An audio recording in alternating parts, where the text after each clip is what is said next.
ఇంటి కథల్లో ఈరోజు మనము పరీక్ష పరీక్ష అంటే ఎగ్జామ్ ఏంటిది. ప్రతి మనిషి జీవితానికి పరీక్షలు ఉంటాయి.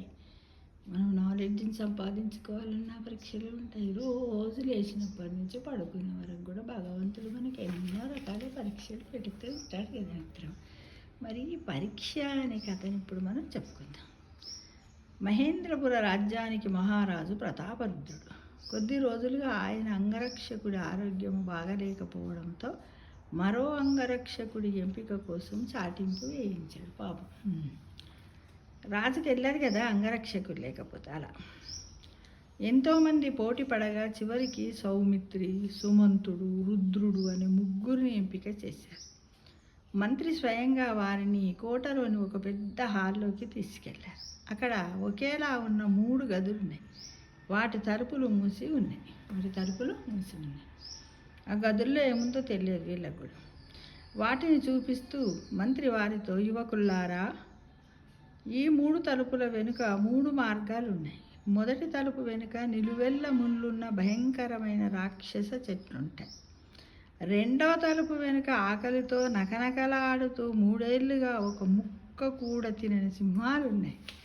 ఇక 3వ తలుపు వెనుక పెద్ద పెద్ద కత్తులతో నరికేయడానికి సిద్ధముగా ఉన్న శత్రు సైనికులు ఉన్నారు. మీలో ఎవరైతే ధైర్యముగా తెలివిగా ఏదో ఒక తలుపుని ఎంచుకొని ఆ గదిని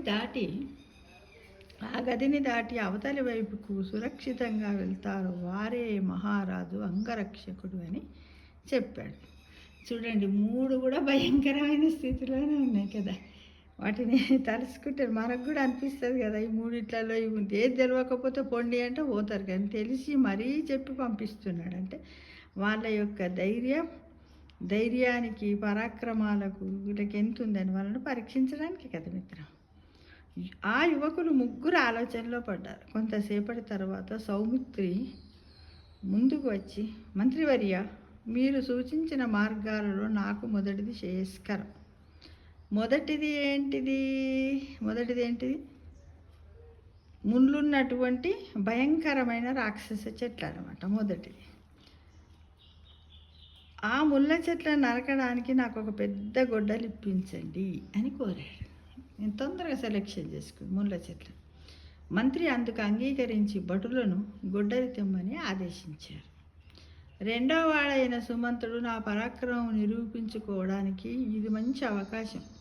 శత్రు సైనికులతో యుద్ధం చేయడానికి నాకు కత్తి, కేడెం తెప్పించండి అన్నాడు. మంత్రి వెంటనే భటులను పిలిచి వాటిని కూడా తెమ్మన్నాడు. అంటే మరి రెండవ వాడు ఎక్కడ ఎన్నో తలుపును ఎంచుకున్నాడు? 2వ తలుపును. అక్కడ 3వ తలుపును ఎంచుకున్నాడు. 3వ తలుపు అక్కడనే కదా శత్రువులు ఉంటారు. తెమ్మన్నాడు. 3వ వాడైన రుద్రుడు ఎలాంటి ఆయుధాలు అడగకుండా ధైర్యంగా వెళ్ళి 2వ తలుపు తెరిచి లోపలికి వెళ్ళిపోయాడు. అది చూసి సౌమిత్రి, సుమంతుడు తీవ్ర ఆందోళనకు గురి. ఏమడగలేదు, వెళ్ళిపోయాడు. మంత్రివర్య, రుద్రుడు ఆవేశంలో తప్పు చేశాడు. ఆకలితో ఉన్న సింహాలు అతడిని ప్రాణాలతో వదలవు. క్రూర జంతువుల నుంచి అతన్ని రక్షించేందుకు ఆయుధాలతో మేము కూడా లోపలికి వెళ్ళేందుకు అనుమతించండి అని ఇద్దరు ఒకేసారి అరిచారు. అలాగే వెళ్ళండి అంటూ మంత్రి చిరునవ్వుతో చెప్పాడు. వెళ్ళండి అమ్మా, వెళ్ళండి మరి అన్నాడు. వీళ్ళు ఏంటంటే వాడిని రక్షిద్దాం. అక్కడ ఏమున్నాయి? 2వ దాంట్లో ఆకలితో ఉన్న సింహాలు ఉన్నాయి. 2-3 ఏళ్ళకి ఆహారం లేక ఒక ముక్క దొరకకుండా నకనకలాడుతూ ఉన్నాయి ఆకలితో అన్నాడు. భటులు తెచ్చిన ఆయుధాలు తీసుకొని సౌమిత్రి, సుమంతుడు కలిసి రుద్రుడు వెళ్ళిన ద్వారం గుండా పరిగెత్తారు. ఆ గది అవతలి వైపున ఉన్న విజయద్వారం వద్ద వారికి రుద్రుడు క్షేమంగా నిలబడి కనిపించాడు. దబదబురికిర్రు. ఏం తిన్నాయో ఏమో, చంపేద్దాం పాపం, కాపాడదాం అనుకుంటే, కానీ అతను అక్కడికి వెళ్ళి మంచి నిలబడి ఉన్నాడు క్షేమంగా. అతడి పక్కనే మహారాజు కూడా ఉండడం చూసి వాళ్ళిద్దరు ఆశ్చర్యపోయారు. మిత్రమా, అసలు ఆ సింహాల బారి నుండి ఎలా తప్పించుకున్నావు? ఆతృతగా అడిగాడు సౌమిత్రి. రుద్రుడు నవ్వుతూ, మిత్రులారా, మంత్రిగారు చెప్పిన మాటలను నేను బాగా విశ్లేషించుకున్నాను. 2వ తలుపు వెనుక 3 ఏళ్లుగా ఒక ముక్క కూడా తినకుండా ఆకలితో ఉన్న సింహాలు ఉన్నాయన్నారు. సాధారణంగా సింహాలు కొన్ని వారాలు ఆహారం తీసుకోకపోతే చనిపోతుంది సింహం. అలాంటిది 3 ఏళ్ళుగా ఆహారం లేని సింహాలు అసలు బతికి ఉంటాయా? అవి ఎప్పుడో చనిపోయి ఉంటాయి.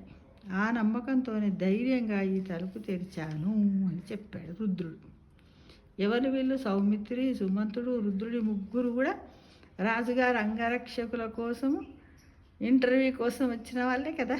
అందులో రుద్రుడు అలా చెప్పాడు. వేషరుద్ర కేవలము పరాక్రమమే కాదు, అంగరక్షకుడికి సమయస్ఫూర్తి, సూక్ష్మబుద్ధి కూడా చాలా అవసరం అని నిరూపించాం. నిన్ను నా ప్రధాన అంగరక్షకుడిగా నియమిస్తున్నా అని రాజు ప్రకటించారు.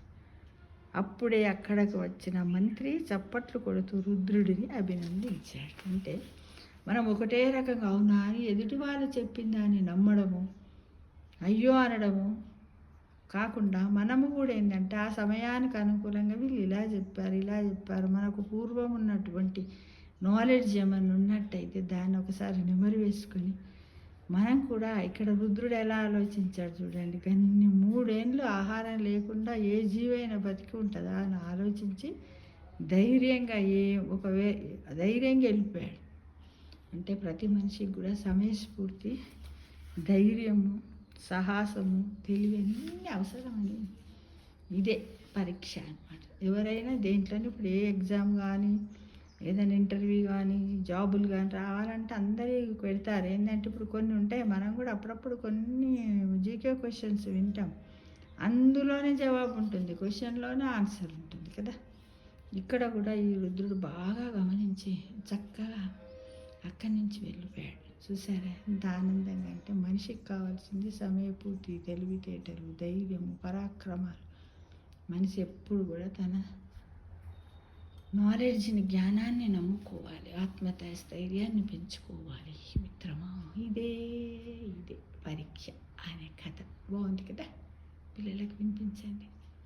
ఎవరైతే చెప్తే అదే విని అయ్యో అయ్యో అయ్యో అనుకుంటూ వెన్నాడకూడదు, ముందుకు వెళుతూ మనని మనము నిరూపించుకోవాలని ఈ కథ మనకు చక్కగా తెలియజేసింది.